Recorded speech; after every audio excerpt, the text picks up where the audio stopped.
L'art subtil de s'en foutre, c'est un excellent livre de développement personnel de Mark Manson. Et dans cette vidéo, je vais te résumer les points principaux de chaque chapitre. J'espère que ça va t'enseigner, ça va te faire apprendre de nouvelles perspectives dans ta vie personnelle. Moi, j'ai adoré, je le relis souvent, donc allons-y pour ce résumé. C'est parti, un résumé sur l'art subtil de s'en foutre de Mark Manson. Le livre est vraiment rapide et plaisant à lire parce qu'il y a une bonne douzaine d'histoires dans le livre, mais dans ce résumé, pour pas le rendre trop lourd, je vais passer par-dessus la majorité des histoires et m'en tenir aux points principaux de chaque chapitre. Donc, si tu veux avoir les histoires, il faut acheter et lire le livre.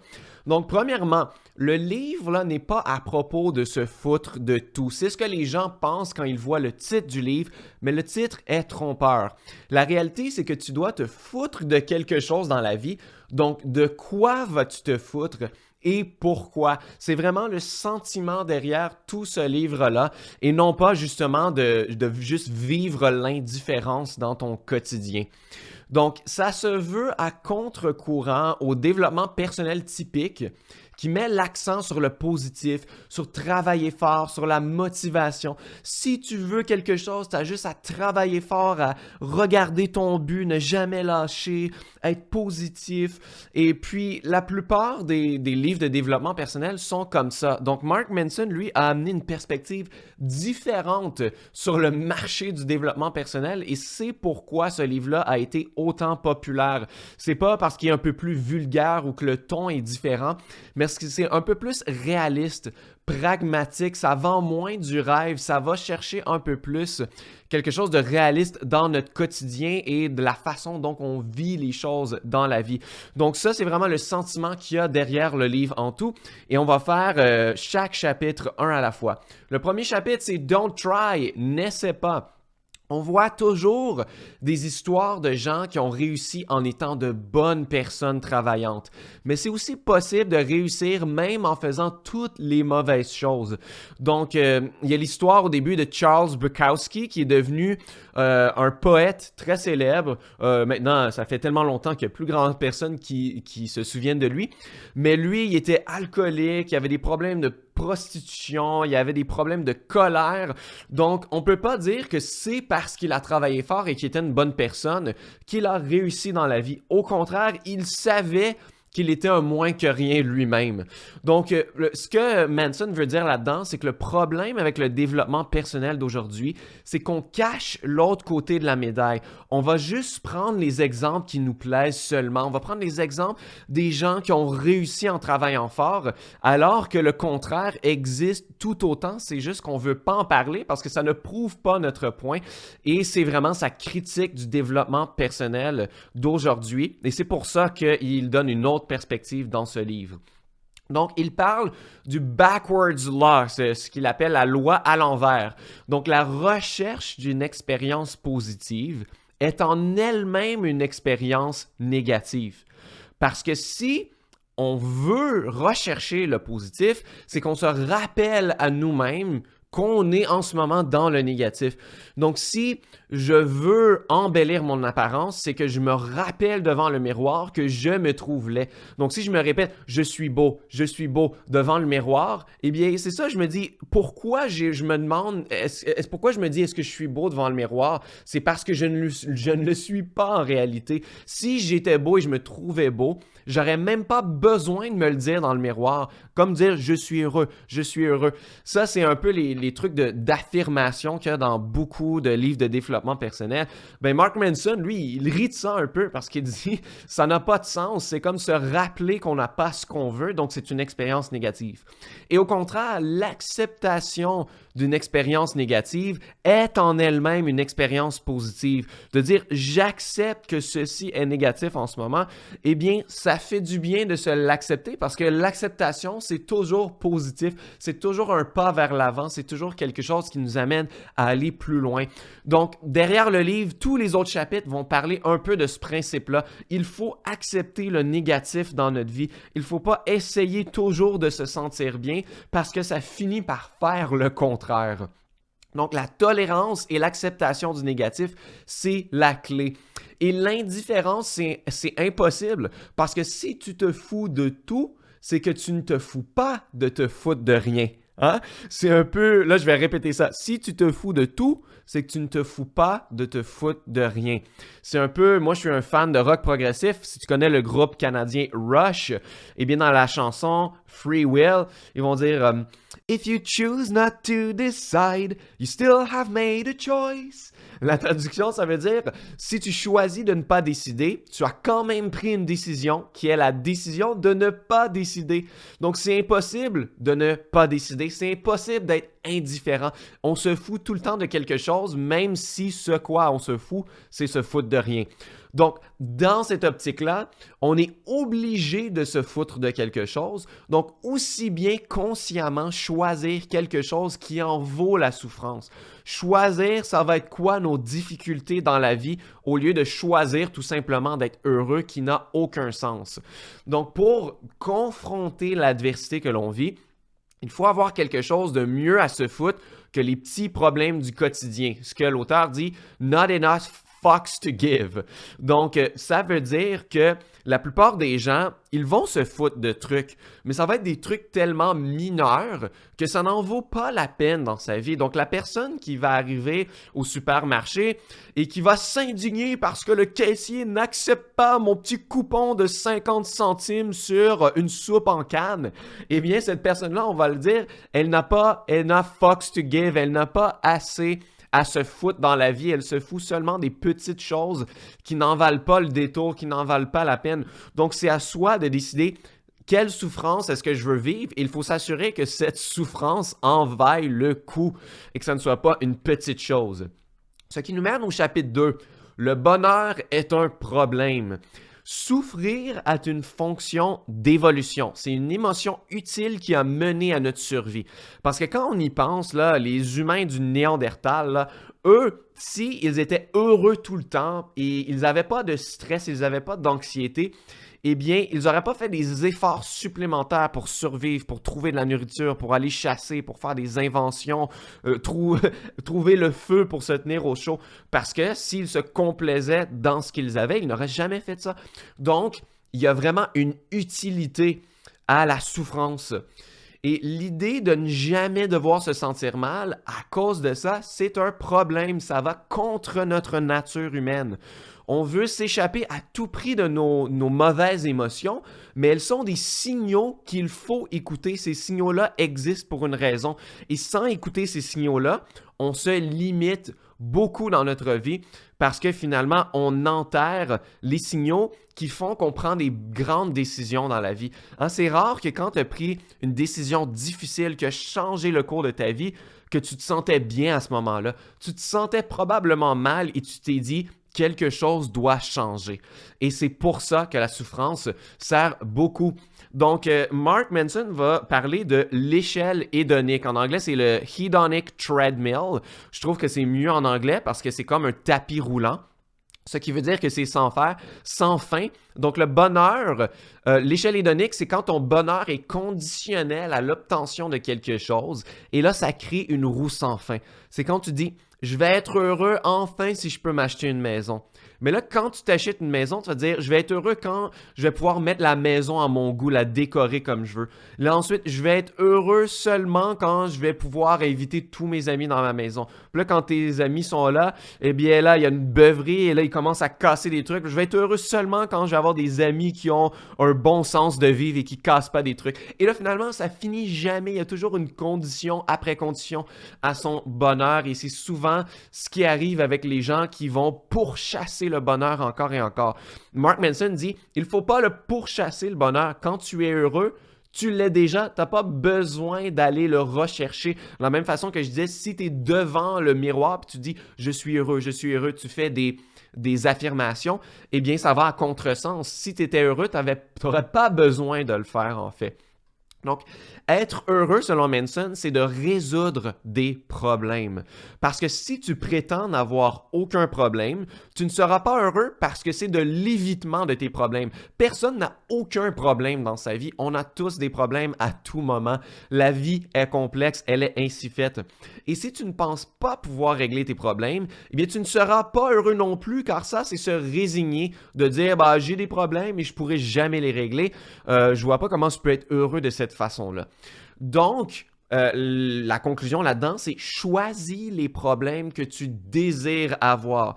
Puisqu'on ne peut pas s'échapper d'avoir des problèmes et puisqu'il faut accepter le négatif pour être heureux, eh bien, il faut choisir c'est quoi la souffrance qu'on désire avoir dans sa vie.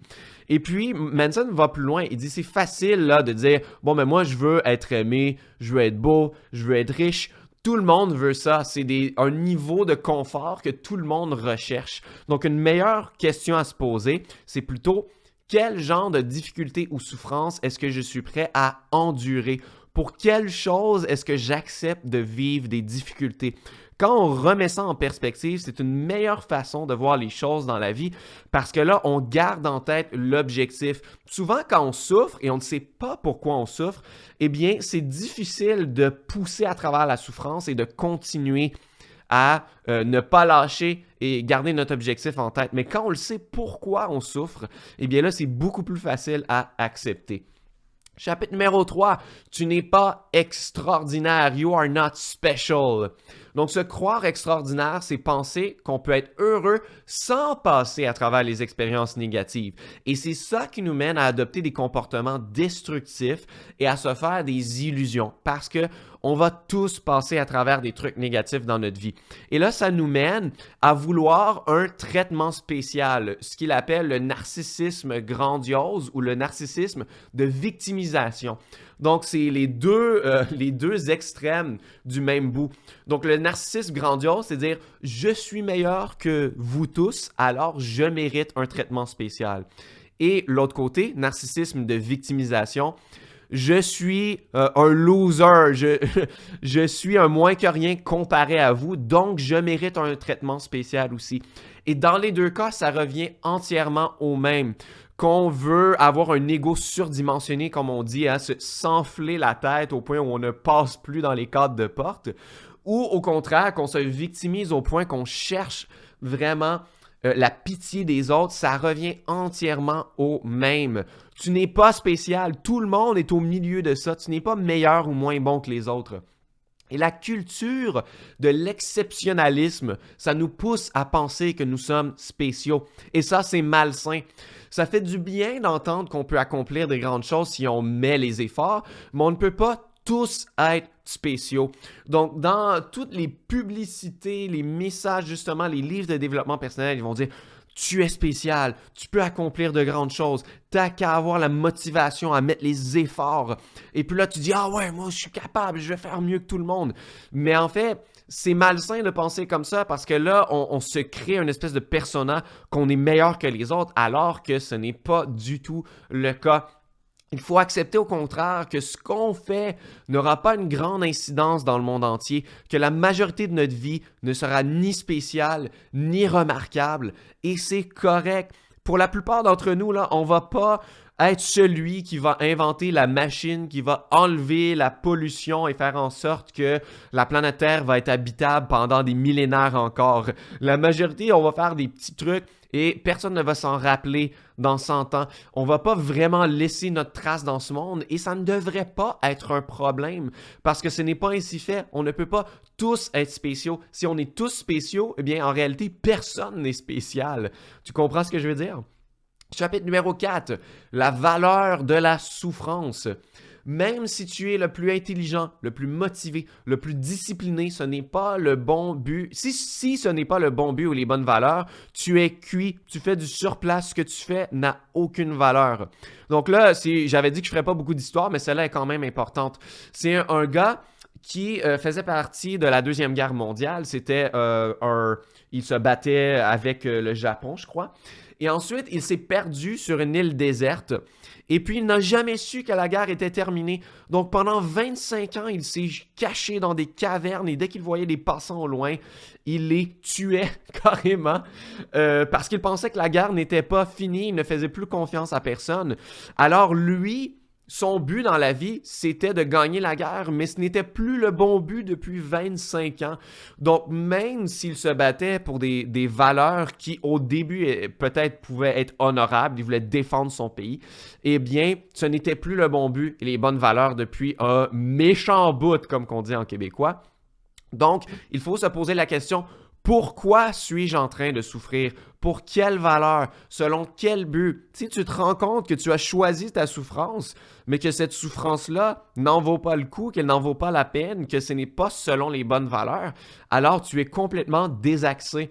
Ce que Mark Manson évalue comme des bonnes valeurs, c'est des valeurs basées sur la réalité, socialement constructives, immédiates et contrôlables.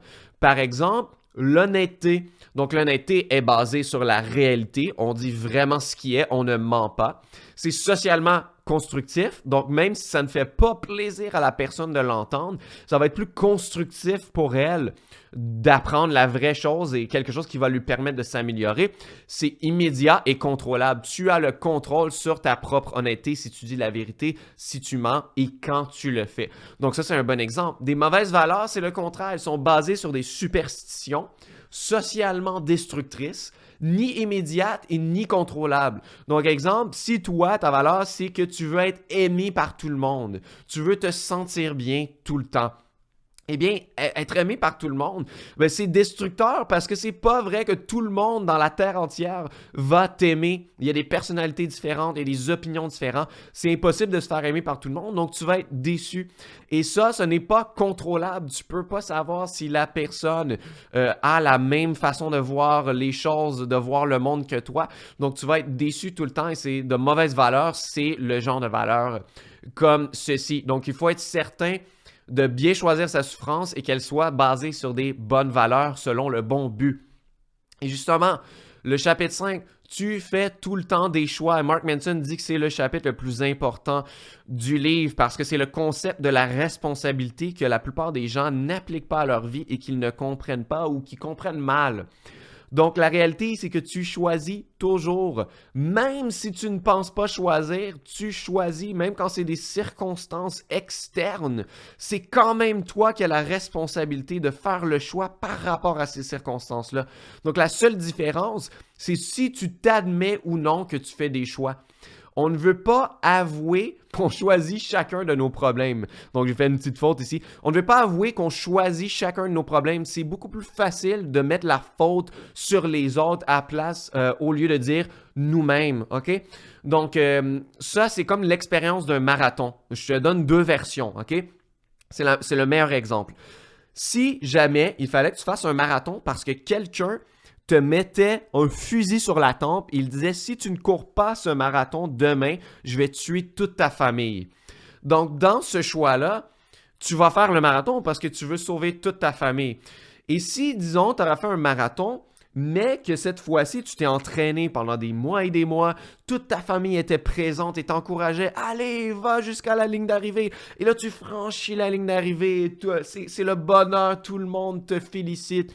Eh bien, dans les deux cas, la douleur de courir le marathon est la même. C'était difficile de courir ce marathon-là. Ça a vraiment tout demandé, ton énergie, tes muscles dans tes jambes. Ça a tout demandé. Donc, c'est la même douleur dans les deux versions. C'est juste le contexte qui a changé. Dans la première version, tu n'as pas choisi de le faire. Et dans la deuxième version, tu as choisi, tu t'es entraîné. C'était ton objectif à toi. Donc, on peut accepter plus facilement n'importe quoi quand on choisit nous-mêmes nos douleurs. Nous-mêmes nos douleurs. Et on confond souvent la responsabilité et la faute. Les deux sont complètement différentes. Donc, exemple, si quelqu'un laissait un nouveau-né sur ton perron devant chez toi, devant ta porte, qu'il sonnait et qu'il s'enfuyait, eh bien, ce n'est pas de ta faute si cet enfant-là est devant ta porte. C'est pas toi qui l'as fait. mais c'est entièrement de ta responsabilité de t'en occuper. Tu peux pas dire je vais laisser l'enfant là parce que c'est pas de ma faute, c'est pas moi qui l'a fait, alors arrangez-vous avec vos problèmes. Celui qui l'a fait, il s'arrangera avec son problème. Ben non, parce que cet enfant-là, il va mourir tout seul, il a besoin d'aide, il a besoin que quelqu'un fasse quelque chose. Donc c'est ta responsabilité. De la même façon que si tu avais un cancer, ce n'est pas de ta faute nécessairement si tu as ce cancer-là. Si tu as fumé la cigarette pendant 40 ans et que tu as un cancer du poumon, oui, tu pourrais dire c'est de ma faute. Mais si c'est un cancer, quelconque autre sorte de cancer, c'est probablement pas de ta faute. Si tu as un bon style de vie, tu peux être malchanceux et en avoir un quand même. Mais c'est quand même de ta responsabilité d'aller chercher les traitements pour ça. Donc, il ne faut pas confondre les deux dans la vie et quand on comprend la différence entre les deux, ça nous enlève un gros poids dans notre vie. Quand on comprend ça, on est plus confortable avec la douleur et on agit plus. À tout moment, on a le choix de faire ou de ne pas faire quelque chose, de blâmer une circonstance ou non. Donc justement, comme je disais, toutes les circonstances externes, on peut décider de les blâmer. Si on les blâme, c'est notre choix de les blâmer et de dire c'est la faute du trafic, c'est la faute de mon beau-frère. Mais en réalité, c'est son choix de blâmer la circonstance, donc on fait tout le temps des choix. Chapitre 6, tu as faux sur toute la ligne. Tellement de choses étaient des vérités absolues avant, il y a 10 ans, 50 ans, 100 ans, 1000 ans, et maintenant, on le sait qu'elles sont fausses. Dans le Moyen Âge, on voulait guérir les gens en leur faisant, en anglais, du bloodletting, en faisant couler le sang, couler le 80% de son sang. Eh bien, qu'est-ce qui arrivait? C'est que la majorité des gens mouraient au bout de leur sang parce qu'il leur restait pas assez de sang. Mais dans ce temps-là, c'était la vérité. C'est comme ça qu'on enlevait la maladie. C'est comme ça qu'on enlevait les toxines de notre être. Et aujourd'hui, avec la science, avec les nouvelles découvertes, on sait que c'est pas comme ça qu'on guérit les gens. Mais pourtant, dans ce temps-là, c'était des vérités absolues. C'est ça que les médecins faisaient. Tout le monde y croyait. Donc, les mêmes choses s'appliqueront à notre futur.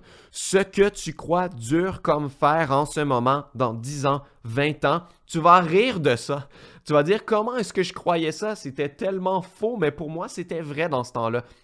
Donc, tant qu'à savoir que ce principe existe, pourquoi pas étudier ce que l'on croit en ce moment et déjà savoir que plus tard, on va en rire et que ça ne sera plus vrai.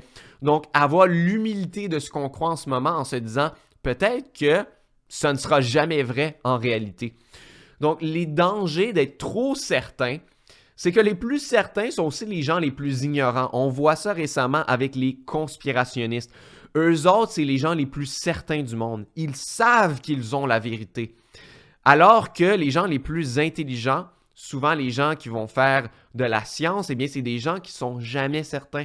Ils vont considérer des hypothèses. Ils vont remettre en question l'hypothèse encore et encore et encore durant toute la recherche pendant des années. Parce qu'ils ne veulent pas se complaire dans la certitude. C'est pas comme ça qu'on fait des découvertes dans la vie quand on se complaît dans la certitude. Donc, les bénéfices d'être incertain, premièrement, ça donne de l'espace pour apprendre et s'améliorer. Ça nous protège contre des idéologies extrémistes. Donc, justement, les gens qui sont conspirationnistes, eux autres ne sont pas protégés contre ça car ils sont trop certains. Et ça ouvre le dialogue avec les autres au lieu de le fermer. Donc, je sais pas, tu as sûrement déjà eu des conversations dans ta vie. Tu te dis... On s'est obstiné pendant 1 heure et je dis la conversation ne servait à rien. La personne ne voulait rien entendre. Elle ne voulait pas considérer mon point de vue. Elle n'a même pas entendu ce que j'ai dit. Elle faisait que penser à ce qu'elle allait rétorquer, répondre par la suite. Donc finalement, j'aurais dû ne pas faire cette conversation parce que ça n'a mené à rien. C'était contre-productif. Je suis sûr que tu as eu plein de conversations comme ça dans ta vie. Et justement, c'est parce que les gens ne sont pas assez incertains. Le plus quelque chose menace notre identité, le plus on va l'éviter. Donc, c'est pour ça que Mark Manson dit « Il faudrait se définir le plus vaguement possible pour moins s'accrocher à des mécanismes de défense ou de fausses idées pour se protéger soi-même. » Parce que souvent, quand quelqu'un a une opinion contraire à nous, on est en mécanisme de défense, on veut se protéger, on se sent attaqué. Mais quand on réagit comme ça, c'est qu'on va arrêter de douter des choses que l'on croit. On va essayer de se mettre plus certain qu'on devrait l'être pour se protéger soi-même. Et ça, c'est malsain. C'est pas bon d'être trop certain sur quoi que ce soit dans notre vie parce qu'on vient de le prouver. Les choses qui sont certaines aujourd'hui ne le seront plus dans le futur de toute façon. Chapitre 7, se planter est la clé. C'est le chapitre à propos de l'échec. C'est important. Donc, fermer la porte à l'échec, c'est fermer la porte à toute possibilité de réussir. Échouer, c'est la meilleure façon d'avancer. Toutes les inventions révolutionnaires passent par des milliers de petits échecs. On essaie quelque chose, ça ne fonctionne pas. On fait différent. Ah, ça fonctionne, mais il y a un nouvel élément. Et là, petit à petit, on a inventé l'ampoule. Je m'en rappelle, il avait dit que ça avait pris plus de milliers de tentatives avant vraiment d'inventer l'ampoule, l'électricité, ces choses-là. Donc, le problème, c'est que dans notre société, le système scolaire, les médias de masse, ils nous conditionnent à craindre l'échec. Il ne faut pas couler son examen, il ne faut pas avoir d'échecs dans nos tests, il faut tout le temps réussir, il faut bien étudier, on n'a pas le droit de faire d'erreurs, etc., etc. On attend ça tout le temps de nos parents, de nos amis, de la société, ça vient de partout. On glorifie de réussir et on relègue l'échec à quelque chose qu'il ne faut jamais expérimenter. Mais c'est mauvais tout ça. Donc, pour contrer à ça, Mark Manson nous enseigne le Do Something Principle. Donc, c'est tout simplement, fais quelque chose. Quand tu es bloqué, fais juste la première petite étape et le reste suivra. Parce que souvent, les gens sont bloqués parce qu'ils ont peur de l'échec. Ils ne veulent pas ne pas réussir quelque chose. Donc, ils ne vont juste jamais rien faire en réalité. Donc ça nous bloque entièrement. Pour surmonter ça, fais juste commencer quelque chose. Donc, c'est comme le syndrome de la page blanche. Écris une phrase et la deuxième suivra, la troisième suivra, et etc. Donc, c'est la même chose pour toute chose. Ça peut t'aider à te débloquer. Ce n'est pas la motivation qui mène à l'action, mais plutôt le contraire. Donc, c'est le principe qui va derrière cette genre de loi que Manson nous a enseigné. On croit souvent que c'est la motivation en premier. Motivation qui mène à l'inspiration, qui mène à l'action. Mais c'est plutôt le contraire. C'est comme la même spirale, mais au lieu de commencer par la motivation, on commence par l'action. Action en premier, inspiration en deuxième, motivation en troisième, qui mène à encore plus d'actions. Et là, c'est une roue qui nous mène à continuer de faire des actions et à aller de l'avant. Donc, agir, ça devient le critère de réussite. Échouer importe peu dans cette situation puisque l'action a défini le succès. Le succès, c'est seulement j'ai agi. J'ai fait quelque chose. Si j'obtiens un résultat positif ou négatif après, ça m'est égal. Ce qui est important, c'est que j'ai agi. Et quand tu vois les choses comme ça, c'est beaucoup plus facile d'être heureux parce que là, on ne va pas se fier sur le résultat. Est-ce que j'ai réussi? Est-ce que c'est un échec? Pour savoir, est-ce que j'ai du succès? Non, c'est est-ce que j'ai agi? Chapitre 8, l'importance de dire non. Donc, dans une bonne relation, les deux personnes sont confortables de se dire non l'un à l'autre. Si tu ne le fais jamais, tu ne peux pas développer de confiance envers l'autre. Parce que pense-y, si tu n'as jamais réfuté une opinion, dit non à la personne, parlé de tes émotions négatives à l'autre personne, eh bien, tu ne peux pas savoir si cette personne-là va rester avec toi malgré le négatif, malgré le refus, malgré les chicanes, malgré les compromis qu'il faut faire entre nous deux, parce que tu ne les fais jamais. Donc, tu ne développes pas de confiance envers l'autre parce que tu ne sais pas si la personne va rester si jamais il y a un conflit entre vous deux.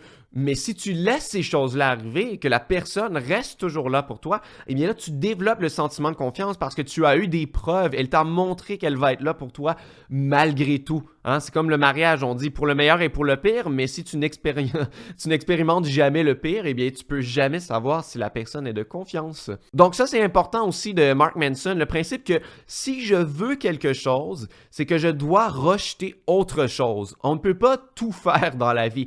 Et si je ne rejette rien, je ne peux pas prioriser ce qui est vraiment important dans ma vie. Donc, les gens qui ne font pas de choix, ils vont dans 1000 directions différentes et ils ne font pas de progrès parce qu'ils choisissent tout à la fois. Dans la vie, il faut faire quelques choix, une ou deux ou trois choses vraiment importantes pour nous, mettre les efforts là-dessus et laisser tout le reste. Moi, je suis le premier, j'avais trop de passion, j'aimais la musique, j'aime le business en ligne, j'aime la littérature, j'aime la nature, j'aime le hockey, j'aime les jeux vidéo, j'aime le théâtre, j'aime plein de choses. Mais il fallait que je fasse des choix. J'ai choisi la musique en particulier dans ma vie. Là, j'enseigne le business en ligne, le développement personnel, mais c'est tout, j'ai rejeté tout le reste parce que je ne peux pas tout faire. Et ça, c'est ce qu'ils appellent le paradoxe du choix. Même si on fait un choix qui est bon, on n'est pas satisfait quand on reste conscient de tous les autres choix qui auraient pu être possibles. Donc, la satisfaction ne vient jamais vraiment. Et ça, je l'ai vécu récemment. Je viens tout juste de m'acheter une maison. Et puis, même après avoir acheté la maison, j'ai pas encore emménagé dedans. Je vais emménager seulement dans 6 mois. Mais une fois que j'ai acheté la maison, je continuais d'aller voir les annonces pour voir les autres maisons qui sont disponibles. Comme si je voulais savoir ce qui était aussi disponible pour me dire « Ah, j'ai peut-être manqué ma chance d'avoir quelque chose d'encore mieux ou à meilleur prix ou qui me convient mieux. » Et finalement, c'est comme si je voulais ne pas être satisfait de mon choix de maison alors que j'étais très, très content de l'obtenir et que mon offre soit acceptée. Donc ça, c'est exactement le paradoxe du choix ici.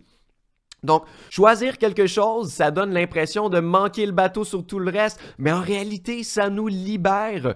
On n'a plus à se foutre de tout le reste, à part le peu qu'on a choisi. Ça crée une abondance de clarté mentale qui est impossible à atteindre en voulant tout faire. Donc, les gens ont peur de faire les mauvais choix. Ils vont dire « Ouais, mais là, tu as choisi d'enseigner le business en ligne, tu as choisi d'enseigner la musique, mais si tu avais eu encore plus de plaisir à enseigner la littérature, si tu avais encore plus de plaisir à faire autre chose, oui, peut-être, mais moi, vu que j'ai choisi ces petites choses-là et rien du reste, et moi, j'ai une clarté qui vient de ça, parce que je le sais que j'ai plus à me foutre de tout le reste, j'ai plus à me poser la question, est-ce que j'ai fait le bon choix? J'ai fait le choix, j'ai dit non à tout le reste, et c'est ça qui va faire en sorte que je vais être le plus heureux. Chapitre 9, et c'est le dernier, et puis tu meurs. Tout un autre chapitre, hein? Mais il est vraiment très, très profond, ce chapitre. Il termine bien le livre.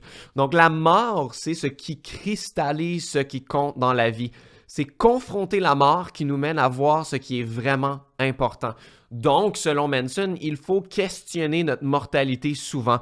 Il faut se poser ces questions. Si je mourrais dans 1 an, que ferais-je dans la vie maintenant? Si tu avais un diagnostic de cancer, on te donnait 12 mois à vivre. Est-ce que tu ferais ce que tu fais en ce moment? Est-ce qu'il y a des choses que tu remets à plus tard? Des trucs que tu as peur de faire que tu n'as jamais fait? Des rêves que tu remets à plus tard? Eh bien, si tu savais que tu allais mourir, peut-être que ça serait vraiment différent. Tu ne te complairais pas dans ce que tu fais en ce moment.